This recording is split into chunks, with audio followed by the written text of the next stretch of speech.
r/ask Reddit. What is your I don't get paid enough for this shit moment? Plumber owner of a mobile home called and said they had a stinky yard. I could smell it when I pulled up. The mobile home was new and had only been set up for about 8 months. While setting it up, someone didn't tighten the no-hub band of the toilet in the kids' bathroom. 8 months of flushed toilet was all over the ground, under the home, and had just started being noticed outside. I told the homeowner to call the guys that set it up to come fix it. I wasn't crawling under there. Oh god. And it must have been smelling long before it got that bad. I'm picturing them walking around their house for months, asking what is that smell? It had brick underpinning, so it mostly was just pooling underneath the home. I worked at Circuit City when I was 17. Heard a noise of packaging being opened in the movie section. Found a guy crouched down cutting open DVD boxes and stealing the discs. He looked at me, held his knife out and said, "Got a problem?" I just replied, "I don't get paid enough for this shit," and backed off. I went to the back room of the warehouse area to call a manager to tell them what happened. Never could get a hold of anyone, so I just chilled in the warehouse area for a half hour to decompress. The wise choice. Why get shanked over some ducking megacore DVDs? Imagine getting killed over Big Mama's house. When I was doing 90% of my boss job in hopes of a full-time promotion that I had been promised for 3 years, and he took all the credit and told me my promotion wasn't in the budget. Bro, duck that. Yup, I left 2 weeks later. I'm a public librarian. I was helping someone in the computer room and turned to tell someone he needed to keep his exclamations at the video he was watching down. Just then, the woman I was helping leapt aside because the man I was shushing pissed himself. It ran down onto the jacket he had tied around his waist, down the chair, onto the ground. Turns out he'd snuck in alcohol and was totally blackout drunk. I told him he had to leave. He put the piss-covered jacket on and stumbled out. As I returned with gloves and cleaning supplies, another patron decided this was a good time to complain about some kids who were making noise. I took a deep breath and said, "This is a good time for us all to appeal to our higher selves and do our best in the moment. Please just adapt for a minute." Then I thought about the student loans I took out for the master's degree as I scrubbed up piss. I took a deep breath and said, "This is a good time if we all just appeal to our higher selves and do our best in the moment. Please just adapt for a minute. There really ought to be some kind of beatification process for librarians." Absolution. This is an eye-opening statement, I think.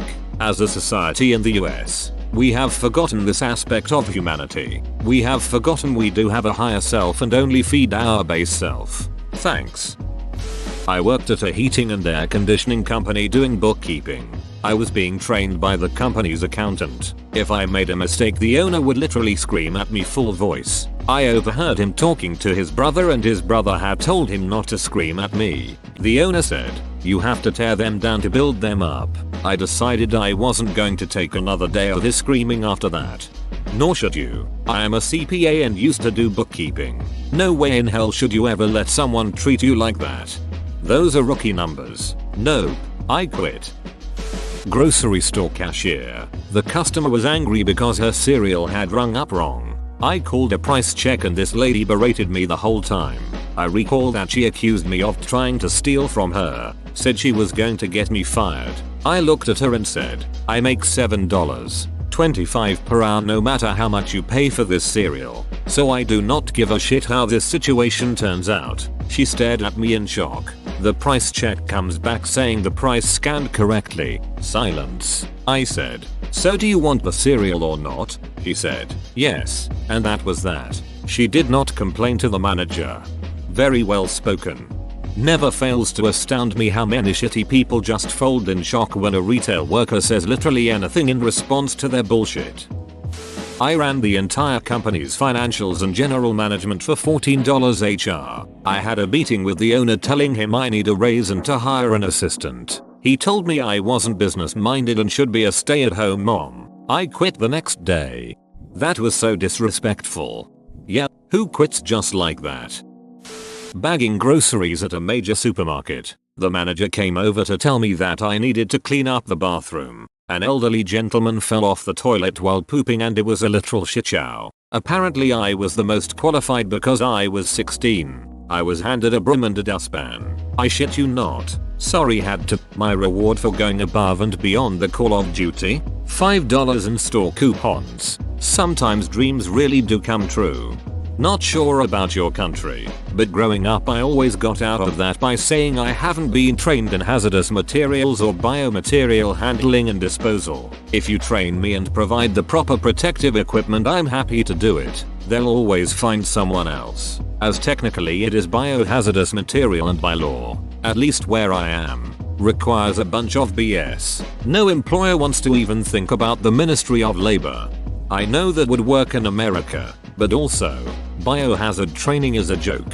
You watch a like 8-minute video, and they show you where the special biohazard bucket is, and guess what the bucket contains? Standard cleaning supplies and extra gloves. Nothing special, just average stuff that's been put with the bucket. First day at the health department. I'm left at the reception desk alone while literally everyone else in the office went out to a farewell lunch for the person I was replacing. As I was on 90-day probation, wasn't yet licensed and badged, my pay was $7.96 per hour. I'm sitting at reception, and some redneck comes in with a leaking garbage bag and drops it on my desk. It contains a newly beheaded javelina head. His buddy had been bitten, and it needed to be tested for rabies ASAP. I had no ducking clue what to do with a leaking garbage bag of javelina head. He couldn't wait for others to return, so he left a number and split. Turns out, we don't do that sort of thing at the health department. Guy refused to come back. Javelina pig-like creature in Central and South America for anyone else wondering. Edit. SWUSA2. Also a Texan chimed in and said if you're chased by one, climb a tree and they are good eating. Can be eaten. So OP if no rabies you can have a little BBQ. And the southwestern US. I was a manager for a well-known lingerie store. Our location was in a failing suburban mall. The store was giant and shaped oddly. There were dressing rooms in odd hidden corners and a few blind spots. The store was located at the end of the mall next to other stores no one really went to, so there wasn't much foot traffic. We were also always short-staffed because no one wanted to work out there. All of those factors made us a prime location for thieves and weirdos. I would have to do laps around the store due to its layout, and I would regularly come across people doing sex stuff in this one secluded little dressing room. The dressing room was in a sort of alcove and was the least visible spot in the store, so it was prime real estate for all kinds of shenanigans. It ranged from women doing strip teases for men, to catching couples having oral sex, to catching couples having penetrative sex, to catching men masturbating. The final straw was catching a man at closing time, masturbating into a pile of cotton panties with the dressing room door wide open. I couldn't take it anymore. I put in my notice the next day, and what was crazy was that corporate always shrugged or laughed it off when I would call and complain that we needed a security guard. I was 21 at the time, and every woman that worked there was between 19 and 30. It was a safety issue, and they'd also blame us for all the merchandise theft, which we were unable to prevent because there weren't enough bodies in that gigantic store to prevent it. I was also dating a guy who also worked in the mall, and he told me that they finally closed up that one dressing room not long after I left. He said a lot of folks were pissed because apparently that one little dressing room was a well-known open secret spot for hooking up. Same thing happened to me, minus the sex stuff. Huge store, barely any employees, high thefts, no cameras to deter either. Corporate solution? Cut hours even more as a punishment to us, idiots. They always blame the staff. Corporate would berate me on district calls and I'd always tell them no one wants to work here. We generally would have only 2 employees per shift in a store that needed at least 5 or 6. It was physically impossible for us to keep an eye on every part of the store at all times, but they didn't want to hear it. When I was 20 I had 3 jobs. I worked as a bank teller from 8-4, then as a closing shift manager at a coffee shop from 5-10, then as an overnight janitor from 11 to 2 am. This wasn't every day but it was enough that it equated to about 80 hours a week between the 3 jobs. And yes, you can imagine this would lead to burnout real fast. So at the overnight janitor gig my boss comes over to me and asks me to come to the office for a review. This was weird. All I did was mop floors on a production line that made air train breaks. but whatever. I go into his office and he closes the door behind me and pulls out a gay porn magazine and starts asking me about different dongs and put his hand on my shoulder. I was surprisingly calm and just said I don't like dongs and went back to work. Then it hit me what happened. I called in sick the rest of the week and picked up my final paycheck when he wasn't there. It was a hard enough job without being sexually harassed for $8.50 an hour. Oofed. I did not see that coming. Hope you are okay. Thanks. This was 15 years ago and everything is fine. I have a great career, and that guy was fired after other employees came forward with similar complaints. It was actually a very sad case. He was obviously very gay with a wife and kids. I know he was losing his house to her and his kid was dying of something. I think cancer. He ended up losing everything and I think he died homeless. I really don't have any animosity towards the guy. I think he was broken and looking to find a little of himself. Even though the way he did it was absolutely wrong. It's just sad. Doing volunteer work and some busybody started bossing me around like they were in charge. A neighborhood association type person.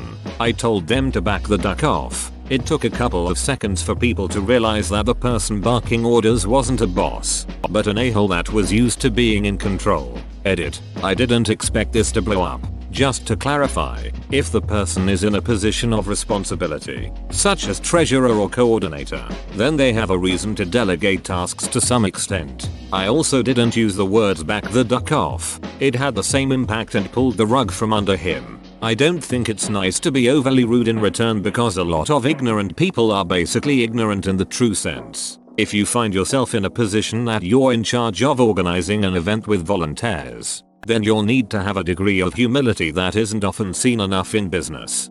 My brother did jury service when he was much younger and an older guy on the jury told everyone that he would take the role of foreman of the jury as he had experience of making important business decisions. No debate or anything. He just told them that was what would be happening. When my brother suggested that anyone who wanted to be foreman state their argument for doing so and then let everyone vote, guess who got the least votes and then sulked and argued to the extent that the rest of the jury complained to the court officials and had him removed from the jury? Edit. I didn't think I was being so cryptic, but lots of people seem to think it was my brother that got kicked off the jury. It wasn't. It was the bloke who tried to appoint himself foreman. My brother was actually really excited and more than happy to be on a jury. Edit 2. It also seems that an awful lot of people would do anything they could in order to avoid doing jury service. Weird. I'd love to do it. Edit 3. This comment has blown up an awful lot more than I expected. To clarify,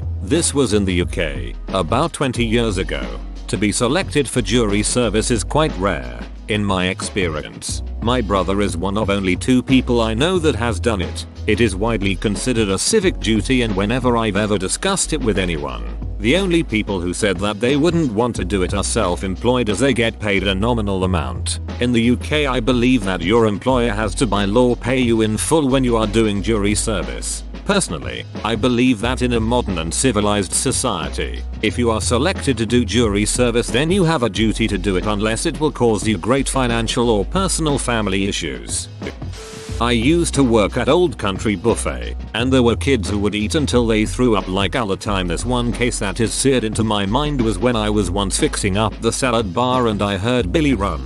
Screamed from an ignorant parent and then I see this 12-ish-year-old boy running to the bathroom. Only he didn't make it. An unholy amount of undigested red jello came exploded out of him like a ducking volcano all over the Caesar salad, the floor next to the cash register, and on about 5 or 6 diners waiting in line to get in. It looked like he had literally vomited his guts out in an arc about 10 feet in diameter. I had to sweep up the chunks with a broom until a dishwasher with a mop could take care of the rest.